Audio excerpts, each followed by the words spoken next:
Appreciate everyone joining this webcast today. I'll remind you all that this is being recorded, and the recording will be sent out to everyone that is registered for the call, and it will be posted on our YouTube channel. So welcome again. I'm Pat Soldano, President of Family Enterprise USA.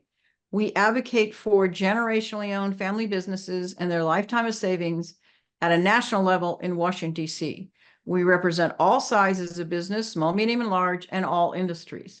We work on tax and economic issues that affect the families of those businesses. Unlike trade associations, typically do not work on those issues. They work on the business issues.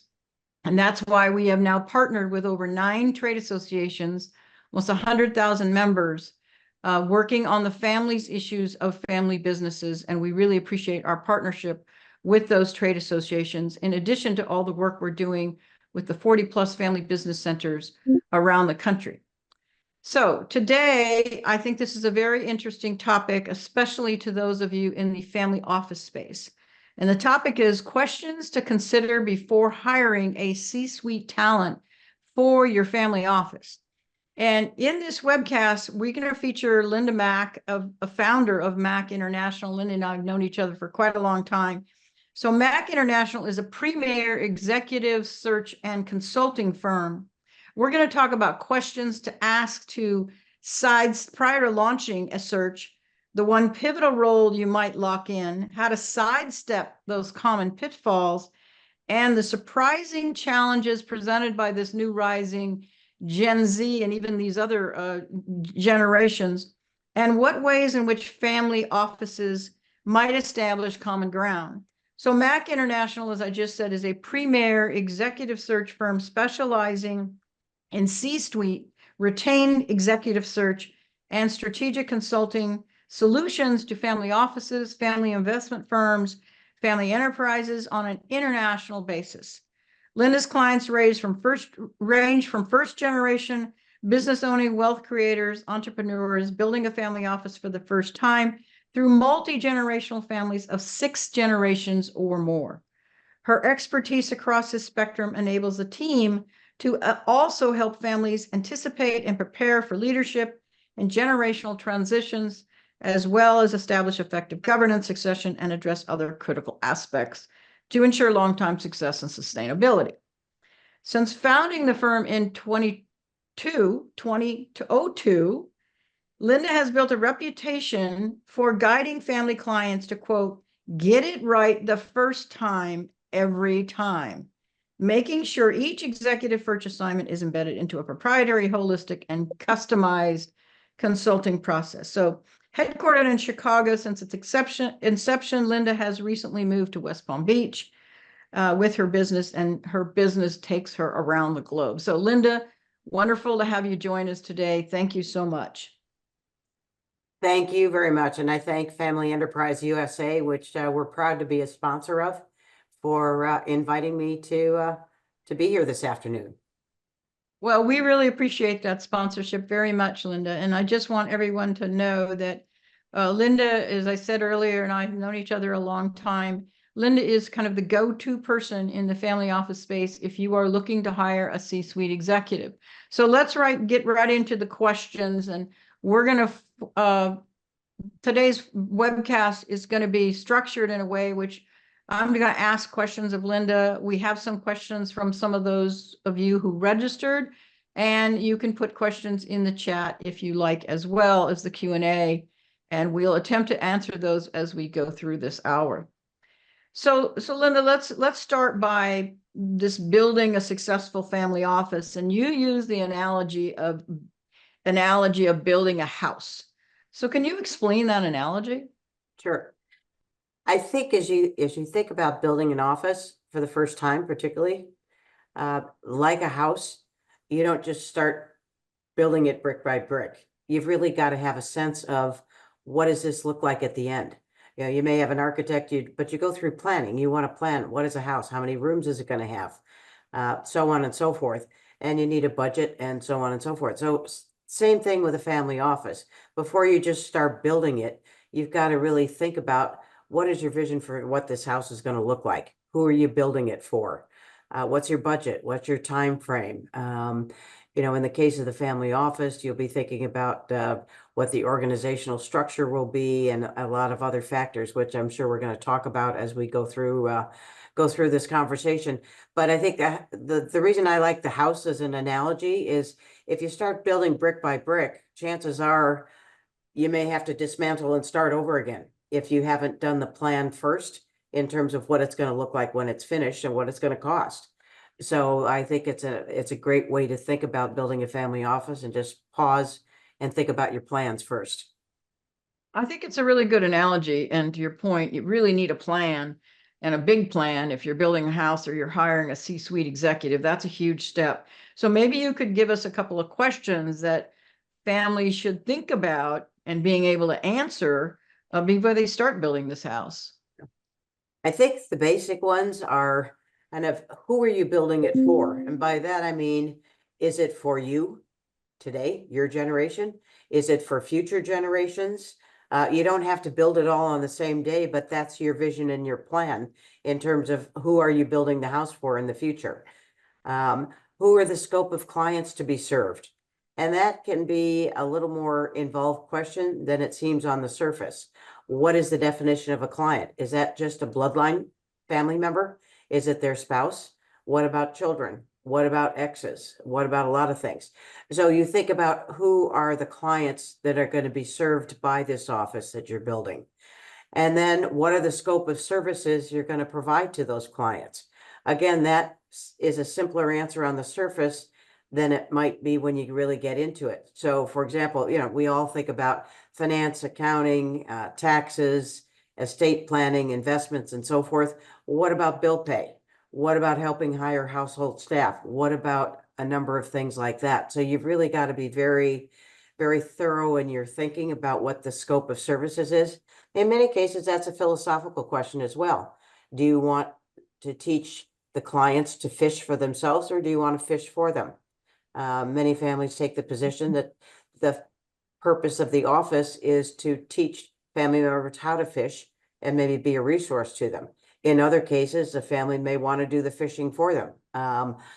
There are no right or wrong answers here necessarily, but they've all got to be questions that you think through.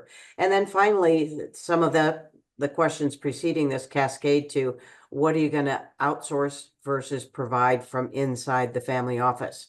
That has a big bearing on what the structure of the organization is going to be and how you're going to budget for the office itself versus for outsourcing to other parties, advisors and service providers.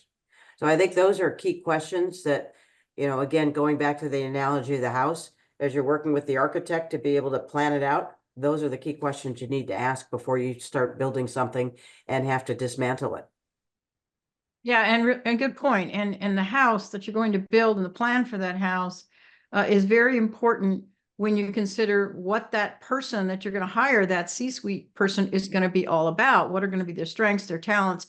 So obviously, all of the C-suite executives are important to a family office, but in particular, you talk about one role or one person that's critical to the organization. Can you tell us about that person? We call it the expert generalist. Some people may like the term quarterback, but we like expert generalists because the person really needs to have knowledge across the whole continuum of wealth management services. We call it the horizontal spectrum. So that's finance, accounting, tax, investments, philanthropy, estate planning, and so forth. And importantly, they need to understand the interconnections between all those functional areas. You can't make an investment without taking into consideration taxes or estate plan or other considerations. So there are a lot of interactions. So we always say the expert generalist needs to not only be knowledgeable about that whole spectrum, but understand the nuances and the interconnections between them. We often say the person also needs to have the peripheral vision to know that when something happens 180 degrees to the right, what are the three things they need to be thinking about 180 degrees to the left so nothing falls through the cracks. The expert generalist is also the person, and this could be a family member, it could be a professional. The point is it's a role that's really important. The expert generalist also coordinates and facilitates with all the external advisors. The external advisors, by definition, may see very deep in their respective vertical, like estate planning or tax or whatever, but they don't see across the whole horizontal and down in all of the verticals. So that's where the expert generalist is particularly beneficial to the family in being able to coordinate with all those external advisors. Number one, making sure the family's best interests are being met, but also that when somebody may be working on a project for the family, they may see that one of the other advisors needs to be involved so that nothing falls through the cracks there. I think the other thing about the expert generalist is that by definition, they're not going to be a specialist in every vertical. They may be a specialist in one or more verticals, depending on what the needs are, depending on what's being insourced or outsourced. But the point is, they will be very resourceful. And when the unexpected comes up, they may not know all the answers, but they're going to know the right questions to ask, and they're going to have resources and know the right resources to tap to be able to get the information needed to make a wise recommendation or decision on behalf of the family. Well, I really like the term expert generalist. And as you know, I was a family office executive for many, many years. And I think that's why this job is so unique and so difficult to hire for, because you truly have to be an expert in so many different areas. And that is how family offices are so unique from any other business model. So I really like that definition. And and again, I think that's why it's so difficult to hire someone for that position. It is. We live in a world where people tend to specialize, and there's nothing Right. wrong with specializing, and those are very valuable for certain roles. But in order to be effective as the leader in a family office, you really do need to have that broader perspective and that, as we call it, the expert generalist background. So let's talk about the actual hiring process, because families spend a lot of time and resources on hiring a C-suite executive. Maybe you could share with us maybe the top two reasons like that they fail to launch, as you call it. Yeah. And I'd say based on our experience for many, many years of doing this, I'd say there are probably four reasons why they fail, but the top two always are: number one, a family will often hire someone who they know and trust. Could be an advisor, it could be somebody who is with their operating business, and that's wonderful. Trust is extraordinarily important, but it's not enough. If, most families are looking to hire someone who will be with them for the next 10 plus years in that leadership role. So you've got to be thinking about what the job is going to require over the next 10 years to enable them to successfully accomplish objectives. And what happens and why it fails is a family hires someone that they know and trust, who they know and trust, but unfortunately the person doesn't have the requisite skills, experience, and ability to do the job that needs to be done in that leadership role over the course of the next 10 years. So it doesn't work out. The second reason is that very often a family may hire someone who, as I call it, is a rock star as the leader of someone else's family office, and they bring them over to theirs and they're a total failure because the culture fit isn't right. And culture fit is extraordinarily important, has many dimensions. It's not personality. A lot of people say personality, but it's a combination of many, many different dimensions. It's values, it's philosophies, it's communication style, it's leadership style, decision-making style, it's relationship style. There are a lot of different dimensions that play into why a situation may be successful or why, conversely, it didn't work out. But those are really, really important. And that I would say is the second biggest reason why things don't work out. Because I mentioned four, I'd say the third is bad process. Some families, and we hear it all the time from people in the market, they start the search process and they don't have a specific timetable that they stick to, so they can tell candidates where they're coming from, when they're going to call them back. They do call them back, and so on and so forth. So they can lose candidates very easily in that kind of a process. And the fourth is bad onboarding. I always tell the story, and we might get into this later, where you go to the market on Saturday and you buy this great plant that's about to bloom, And the guy who sells it to you tells you water it, give it sun, here's what you need to do, and it's going to bloom beautifully. So you take it home, you put it in your apartment, and then you wind up having to go out on a business trip for 5 days. You come back and the plant's dead. And you go back to the market and you say, hey, you sold me a defective plant. I would need, what's wrong with this plant? And the guy says, well, I would be very happy to replace it, but did you give it the food, water, and light and so forth that I told you it needed in order to bloom? And you go, no, but I had to go on a trip. Anyway, the point is, there are many people who come in and into an organization, but the onboarding plan is not designed to ensure the success of the person. And in the absence of that, people fail that could have and would have been very successful. So that's another important thing to keep in mind. Well, so we should get into compensation because everybody wants to hear about compensation. And sure enough, we have a question in the chat about salary ranges. But there's more than just salary when we talk about compensation, and also the roles that the person's going to play in the C-suite roles. So talk to us about compensation and those other elements that go into retaining those C-suite executives. I'd say number one, compensation is important. People need to know that they're being paid competitively, and that's very important. But I'll tell you that there are many reasons why people listen when a call is made by us to talk with them about a potential opportunity, or why they call us to initiate a conversation about making a move. And beyond compensation, there are a number of other areas. So a list, I would say off the top of my head, are number one, clear business mandate. Nothing more frustrating to someone to join in a C-suite role and to have confusion or lack of alignment about a business mandate. They're fired up to accomplish something, but there's not clarity in terms of what it is they're supposed to accomplish. Going closely aligned with that is having the authority and the resources commensurate with accountability to be able to accomplish that mandate. Nothing more frustrating to a higher performer than feeling like you've got one or two hands behind your back and you can't get the mandate done because you don't have the resources or authority commensurate with the accountability. Smooth succession and transitions in the family, very important. We get calls a lot of times that it's either succession and family transitions or governance are not sound and smooth and well thought out and well practiced. One thing to have it on paper, but it's got to work in practice as well. And those can be very big reasons why someone would choose to leave or listen to another opportunity. Onboarding plan, I mentioned before, we call it the plan for success. You bring someone in, particularly to a family.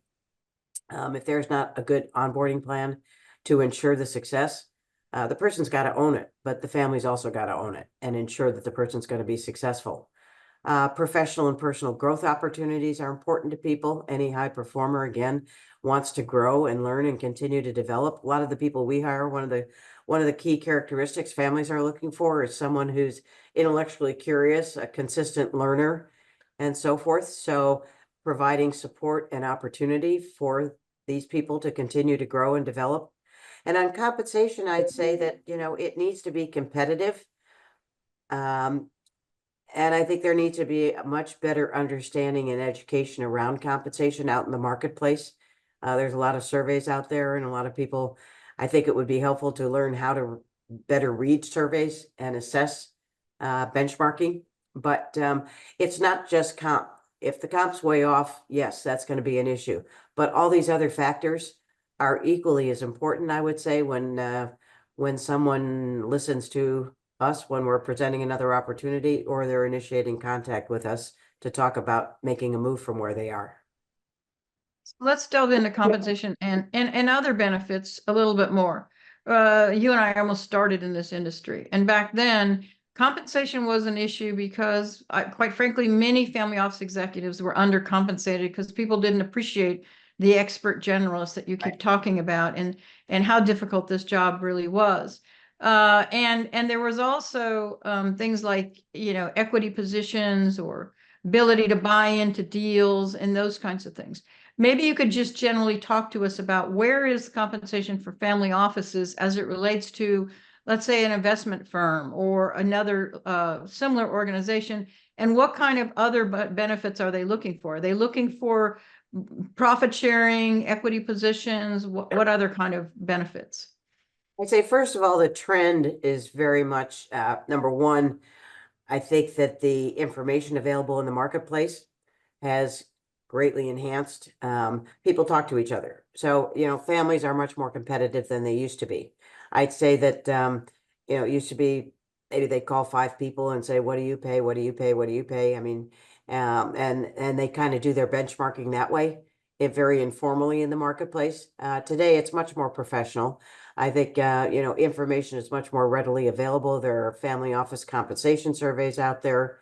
Botoff Consulting does one that probably has the largest sample base in it, and is best known.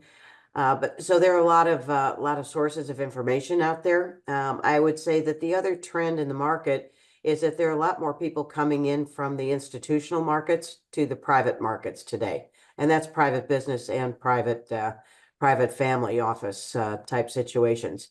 And I think that's a function of a couple of things. Number one, family offices have professionalized and institutionalized quite a bit, particularly, and there's a correlation to the size of office and the professionalization and institutionalization, but they've definitely gone way up. It's not, and as Pat referenced, it's no longer thought of as this is the last stage of your career where you kind of coast out. Not so. These are demanding jobs. These are very professional. A family office is a professional services organization or a professional investment organization, and they expect the leader and the people there to have strong business, financial, investment acumen, and to really lead it as a business, to be tech savvy, to be very strategic and proactive, not reactive. It's a very demanding position. So the compensation is competitive accordingly. Now, one of the things about compensation, and I just tell a quick story, is that very often someone will say, so what does a CIO earn? And I say, well, it could be 200,000 to 2 million plus. Tell me what they do. So one of the big things about trying to benchmark is you've really got to be careful about apples to apples comparisons. So on one end of the spectrum, let's just say, for example, the person is overseeing outside consultants and advisors who are doing everything from setting the investment policy to making the recommendations to pulling the trigger and doing the reporting and the trading and everything else. Okay, that's an oversight job. And there's no good or bad or right or wrong. They're just different. You go to the other end of the extreme and you've got a family office that's running everything in-house, including trading and direct investments and private equity and everything else. Those are two very different jobs. So we often say in the family office market that titles are meaningless because you really can't go by title. Two reasons. One, you've got to really go by content of the job and get apples to apples comparisons based on content if you want to get a good answer. And part of that too is that there's a lot of bleeding of titles, as we call it, in the family office market, meaning somebody may carry a title of CEO, but they may also functionally be the CIO, or they could be the CFO, but they're also, doing double duty on another. Probably the most pure titles are the CFO and the CIO, but certainly at the president level, at the COO level, at the CEO level, lots of blending of titles. So the main point of the comment is when you're looking at compensation, you really need to, before you make any decisions, you really need to be sure that you're benchmarking based on content, to make sure you're getting a good comparison and a good benchmarking analysis. But definitely the trends, what we're seeing in the market particularly is a big trend toward long-term incentives being a component of the compensation structure. And that was not the case a long time ago. The three, generally it was formally base and bonuses were largely discretionary. They still are largely discretionary today, but I think there's a lot more qualitative and quantitative performance expectation built into that.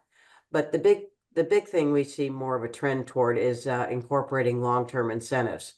Now, their top three, again, I'll reference the Botoff Consulting study because it's got a very large sample base. But the top three long-term incentives are supplemental deferred compensation, That tends to be very straightforward. It's an award granted every year. It may go into a 3 or 5 year vesting plan. You can design it however you want, but basically it's an award given, and that can be very helpful to accumulating wealth over time. And many families look to how do you enable your executives to accumulate wealth if they're going to be there till retirement. You want them to retire at a lifestyle that you think is appropriate.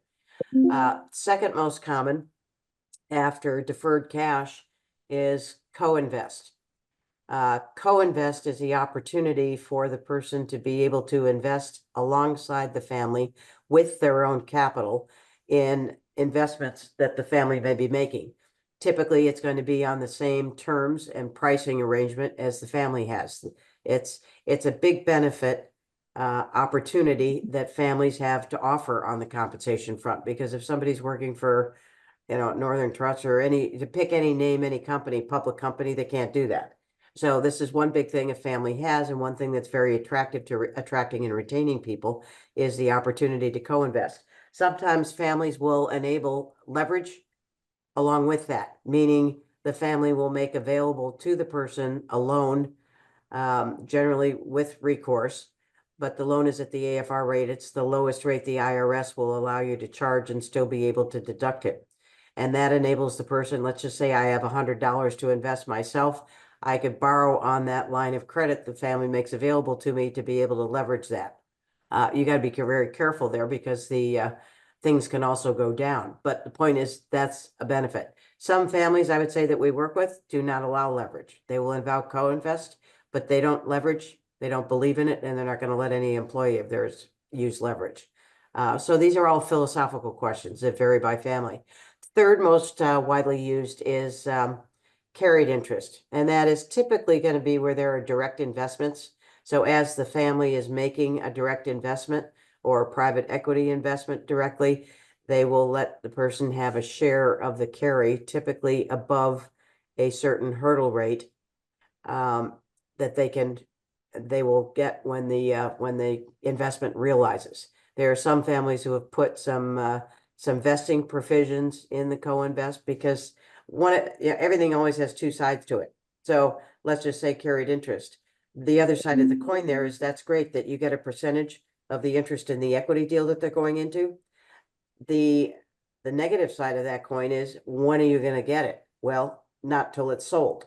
So if the family's going to keep that for a long time, that can be a real challenge. Some families have put investing provisions, but we'll get calls from individuals who say, I'm ready to make a move. And I say, why? Well, there's no upside for me anymore. And I said, tell me more. Well, because we've fully allocated all of our capital into investments, and there's no new capital coming in, so there's no upside. And I say, how far are you vested, and what's your equity look like? And they said, well, it's great, except that if I never get it, what difference does it make? So anyway, these are all things to think about, but the markets are very much adapting and adopting a lot of structural kinds of compensation components that have emanated into the private markets from the institutional markets. Yeah, and I think that's a really important point, not just the salary, but all of those additional ways that the family office executive can participate. And again, I think it's somewhat unique to the family office profession itself. Yeah. So that was very helpful. So let's talk about the actual search committee itself and the demographics of that search committee. As we know, the world has changed. Now there's less baby boomers than there are next gen. And so how is the demographics of that search committee changing? And let's talk about what we're going to segue into in a minute, which is, how does the next gen, not just Gen Zers, but the next gen, all of them are going to participate, and how are you handling that within that search committee? Yeah. So we often, when we go in to speak with a search committee and they're considering us, we generally will, and I kind of comically say this, but I look around the table and I say, where are they? And they say, where are who? And I say, where are the next gens? So, and then we get into a conversation. As we tell them, we can bring your ideal candidate to you that you're looking to join you for the next, 10 to 15 years in the leadership role. But we know that when they come in, the first thing they're gonna do is look around the table. And if they see a lot of older generation folks and no next gens, they are gonna disengage from the conversation because they want to know, if I'm gonna be here for the next 10 to 15 years, who's gonna be around this table over the course of the next 15 years? And who's gonna be deciding my performance metrics? Who's gonna be deciding my compensation? Who's gonna be deciding whether I even have a job or not anymore? Because we've heard plenty of stories where the older generation is no longer holding, the next generation has transitioned in to the governance structure as the decision makers. And the person who was picked by their older generation is not theirs. They didn't have a voice in it. They weren't involved in it, and that person gets dismissed and they go seek their own person. So good reasons. When we work with a family, we generally say our responsibility is to help them be ready to do a successful search. And to be ready to do a successful search means really being thoughtful about what the configuration of that search committee is, what their succession and governance plans are, and transition plans, because we know what questions the candidates are going to ask and where they're going to walk away. And that's not going to serve the family well to have to go back to the market again. So we are very, very, as we tell our families, we want to help them get positioned to be successful in doing the search. And based on having done this for so many years, we feel that we bring a lot of value because we know what the candidates are saying, and we know the questions they're going to ask, and we know the reasons why they disengage from the conversation. Well, and we're talking about next gen, we're talking about obviously the Gen X, and then the sandwich generation, the millennials, and then the Gen Zs. They all play a role, to your point, depending on how big the family is, what the age of the family. And I totally agree with you, is that they're not part of that decision-making process. Things are going to probably not be successful, because what we've also learned is next gen doesn't look at the family office like us boomers looked at the family office. They do things differently. They're technology savvy. They're not going to sit in a conference room and look at a PowerPoint. They're going to want 24/7 investment results on their phone. They may be doing their own taxes. They may be doing their own bill pay, all the things that some of the things that the family office used to do. They may not even want those services. So back to your building the house. If you're gonna build a house, then you really need to define how is it going to serve, as you said, this generation. But if it's set up as a legacy, which many of them are, they need to serve the generations going forward. So tell us the challenges that you are facing with this next gen. I'd say because our focus is at the C-suite level, we don't have the Zs yet who have gotten to that level. But I would say with the family, because communication is extraordinarily important, and communication across branches and down generations, up and down generations, is very, very important. We often hear, oh yeah, they don't have any work ethic. They don't have any appreciation for how hard their parents had to work or their grandparents had to work to get anything. They're just entitled.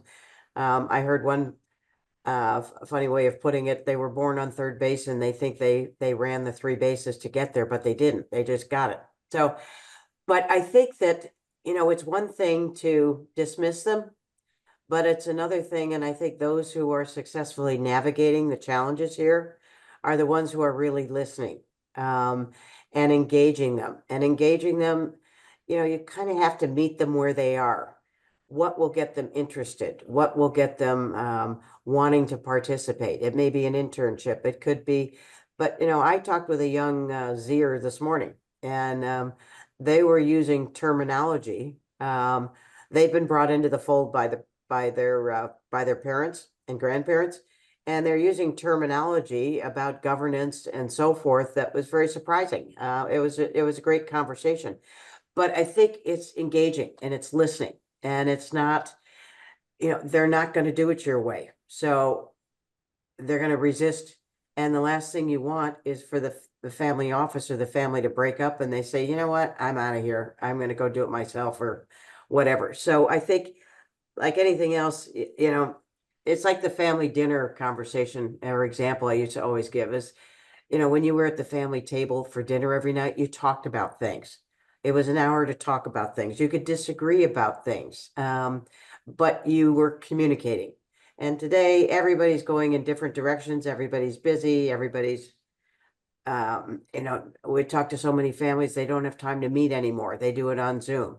But that communication is so important, and the listening is so important, and looking for opportunities to engage the next gens, find out what they're interested in. Let them experiment with it. Let them engage in it. Try to, maybe turn it to something that could be valuable to the family. But the biggest thing is, once they start listening, they'll start listening to your point of view. And if you listen to their point of view, you'll learn how to engage them better, I think. Yeah, and to your point, I think you're aware, Family Enterprise USA did a survey with Cornell and the Roberts Group, and we surveyed next gen. They were taking family business management class in various universities, and their number one issue in terms of what is their top concern with the family business, it wasn't about profitability, it wasn't about succession, it was about communication. So I can't agree with you more on that. It's critically important. So go ahead. I was just going to say, the biggest thing we hear when we do a search, before we start drafting a position description or anything, we do what we call a 360, meaning that we want to speak with everyone with whom the position will need to work or collaborate to be effective and successful. And we don't start a search unless the next gens are included in this conversation. But it's very interesting as we're talking with them and listening to what they would describe as the ideal candidate and what would be important to provide value. Biggest thing we hear is, listen, I don't feel anybody listens to me. When I bring up an idea, first of all, I don't feel comfortable bringing it up because the older generation in the room always puts it down as a stupid idea, or I don't know what I'm talking about. So they say, I want a voice. I want to be heard. I want someone to at least listen to me and consider my point of view. So it's really, back to your point, it's so important, because if they shut down or they shut off, that's not going to be a good outcome in the long term. That does not promote family sustainability or legacy or anything else. Yeah, I totally agree with that. And to follow up on that, as you're well aware, Family Enterprise USA partnered with Frank Luntz to do a focus group. Most people know Frank's famous for his focus groups. We focused students in school and out of school that were 18 to 29-year-olds. We wanted to get a sense of what they thought about capitalism versus socialism. And we wanted to learn that because, as you're well aware, we work on tax and economic policy, and we want to know, what do they think about that? What do they think about the economy? What do they think about the country as a country that fosters business? And we have clips from that video if anybody wants to see it on our YouTube channel, and it's on CNN and CNNBC. But it was such an eye-opener to me because we had 21 of these students on a focus group on Zoom, and we asked them, what do you think about socialism versus capitalism? And explained what socialism really meant, because it wasn't so much I'm pro-socialism as I'm anti-capitalism. So it was very eye-opening to us. And then we asked them, okay, well, what do you think about a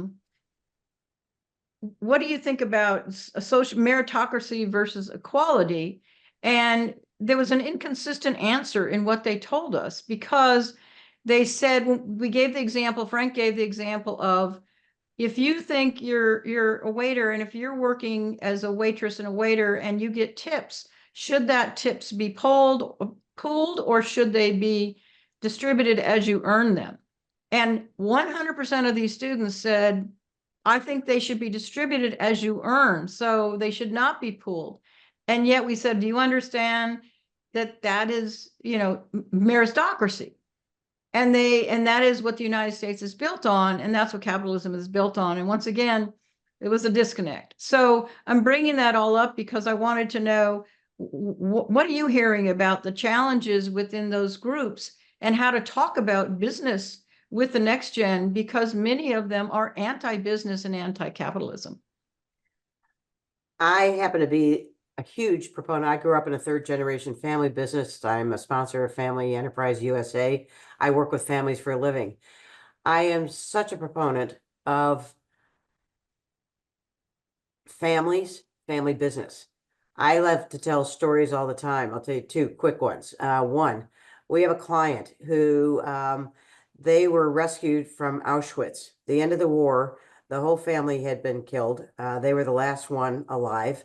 They were on their way to the death chamber, and they got a knock on their cell, and it was a black and a white serviceman from the U.S. saying, "We're here to liberate you. The war is over." And they saved this person.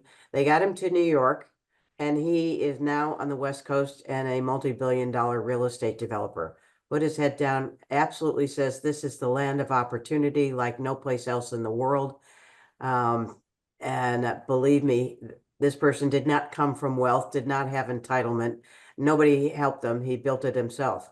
Another family we work for in the Southeast, they grew up with no indoor plumbing. They had nothing, 2 nickels to rub in the dirt, nothing. And they managed to, two brothers, build a business. They became multi-billionaires. And in both these cases, I mean, this is not taking something from someone.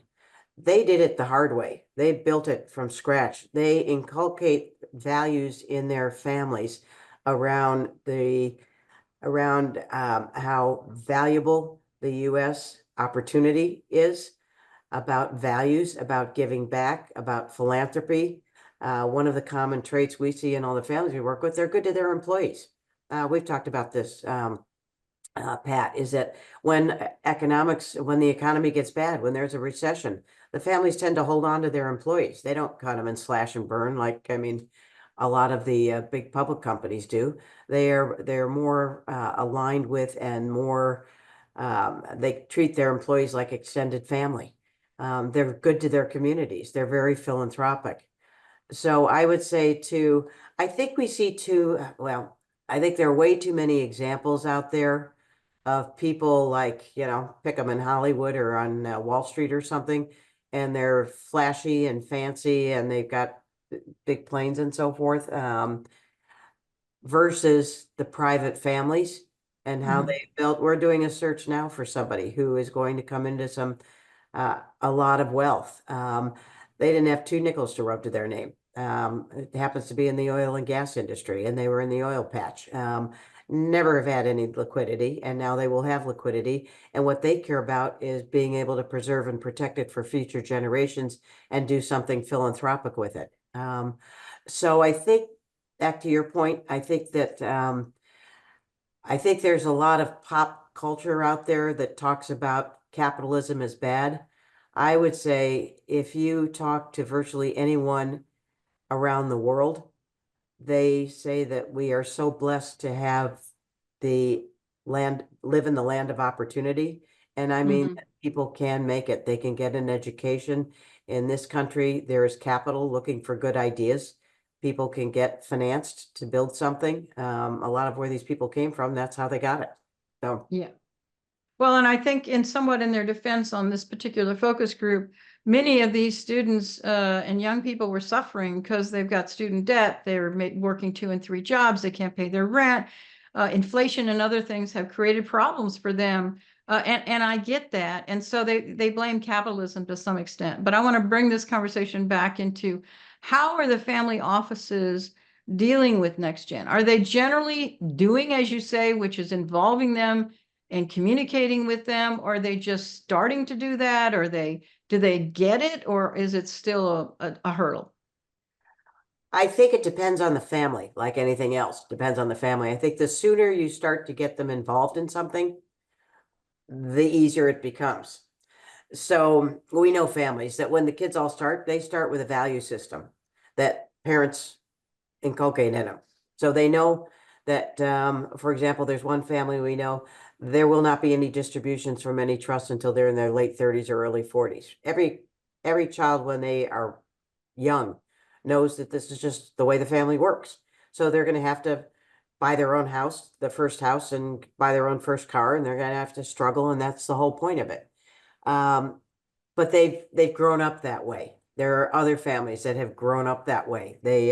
they have a value system. I'd say it's more challenging when you start later with the children. But as the saying goes, you start from where you are and you just go from there. It's never too late to start.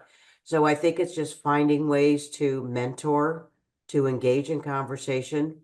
Many people have found that through philanthropy or through family history of the family business or something, that's a way to get people engaged.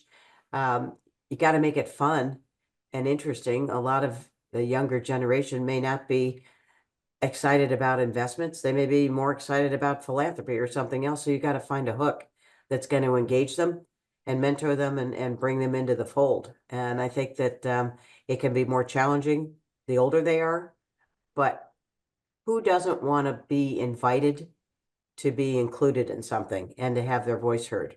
I'd say that goes a long way. Yeah, I would agree. And so we do have a question in the Q&A that I think is a very good one. Thank you, Steve, for this question. And I think you're absolutely the person to answer this, Linda. And that is, what characteristics, backgrounds, experience tend to make the best expert generalists?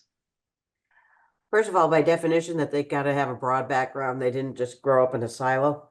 So I'd say that, you know, I'll give you a straw man. Let's just say somebody started in public accounting and they worked for one of the big four and they got great grounding in processes and procedures and controls and budgeting and taxes and so forth. And then they went on to work for a private family business, or they went to work for a multifamily office, or they went to work for a bank or something. And they got broader experience and they added some exposure to investments and other things.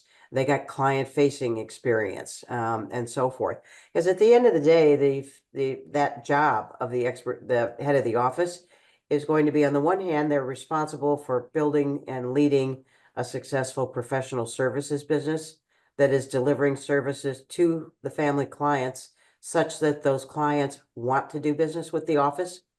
So even if they're in trust, if you got unhappy clients, it's not going to be a happy situation. And then the other side is that you've got to be the trusted advisor to family members individually and to the family as a whole.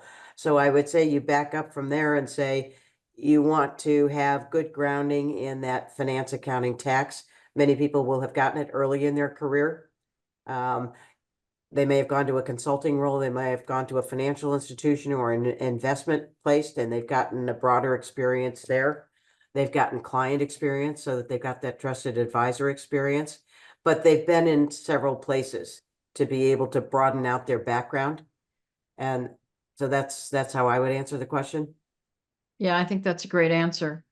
So along those lines, one of the questions of someone that registered for this webcast said, when is the best time to tell your staff that you're looking for the new replacement family office head or CEO in the office?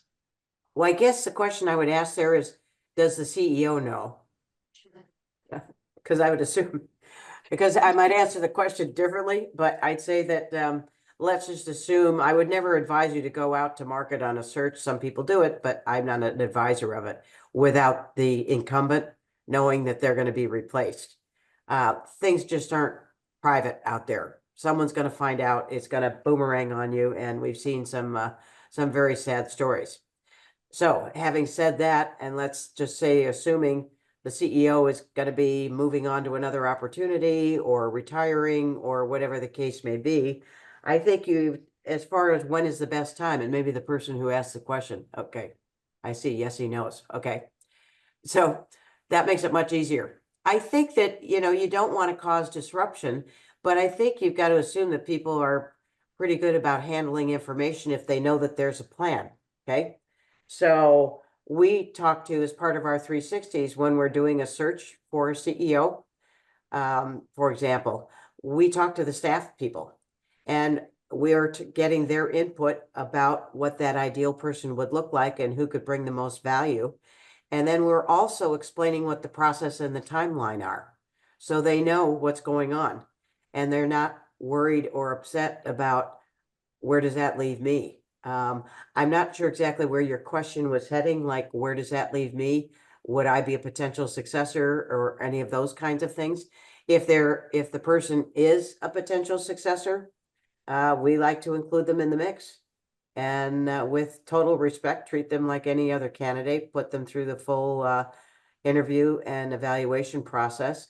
And as we would tell the search committee, if you know that you've gotten your opportunity, and you get honest feedback about if you didn't get it, why you didn't get it, then hopefully that person is going to view the person who comes in as the one that they can learn from, grow with, and develop under, and then get their job or another one. Yeah, I totally agree with you. I always believe more communication is better than less. So Dan has a question in the Q&A, and I'll preface this by saying education is becoming more and more important. When I get questions asked around family office and what services are needed, usually governance and education is at the top of the list. Right. And the education usually revolves around the next gen or family members, but his question relates more, I think, around the professional themselves in the office. So he says, as a family office continues to scale and grow, are they also professionalizing the educational offering as well, i.e. hiring CLOs or fractional CLOs? And CLO, you mean Chief Learning Officer? I assume so. I think we have not seen people hiring CLOs yet to have them full-time on staff to build a curriculum for people. I think that will probably somewhat correlate with the size of the office.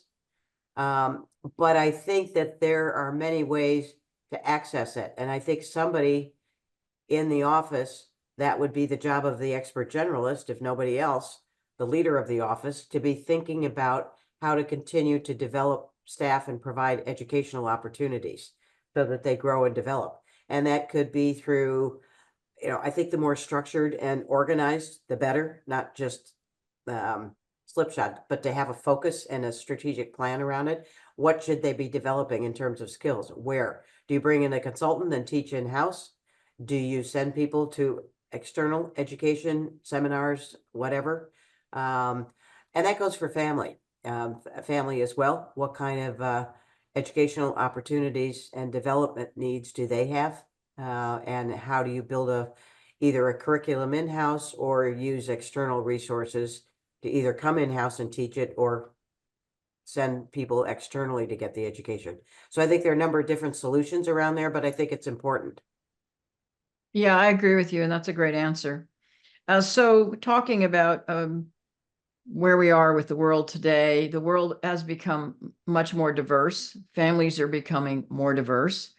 And so the question from somebody who registered for the call says, how does this change in diversity in all aspects? How does this trend impact C-suite recruiting for the family office?